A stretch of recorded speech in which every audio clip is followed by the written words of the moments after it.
পড়ন্ত বিকেলে ভোলার তজুমুদ্দিন উপজেলার মেঘনাপাড়ে বিনোদন প্রেমীদের ভিড় ছিল চোখে পড়ার মতো। দূর দূরান্ত থেকে আসা মানুষের ঢল নেমেছে মেঘনাপাড়ে। কেউ কেউ আবার পরিবার পরিজন নিয়ে নদীর উত্তাল ঢেউ আর প্রকৃতি উপভোগ করছেন।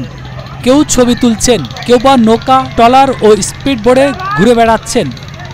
আবার কেউ কেউ মেঘনাপাড়ের আড্ডায় মেতে উঠেছেন। নানা রঙে রঙিন ব্লাকের কারণে পাল্টে গেছে নদী পাড়ের বেড়িবাঁধের সার্বিক চিত্র। বেড়িবাঁধের কাজে ব্যবহৃত ব্লকগুলোকে সাজানো হয়েছে বাহারি রঙে।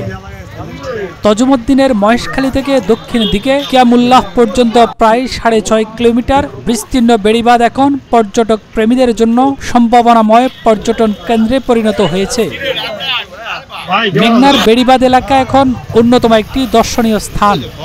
গত কয়েক বছর ধরে বিভিন্ন উৎসব কেন্দ্রিক ছুটির দিনগুলোতে এই এলাকায় দর্শনার্থীদের ব্যাপক সমাগম ঘটে। তজুমুদ্দিন মেঘনার পার অপার সৌন্দর্যের অন্যতম এক লীলাভূমি। আমি এখানে এসেছি, আমার খুবই ভালো সময় কাটছে এবং এই ঈদের আমেজকে আরো আনন্দময় হিসাবে উপভোগ করার জন্য আজকে আমার এখানে আসা। মেঘনার পাড়ে ঘুরতে এসে আমার অনেক ভালো লাগতেছে। আমাদের গ্রামের সকল মানুষের সাথে একসাথে ঈদ আনন্দ উপভোগ করতে পেরে আমি অত্যন্ত আনন্দিত।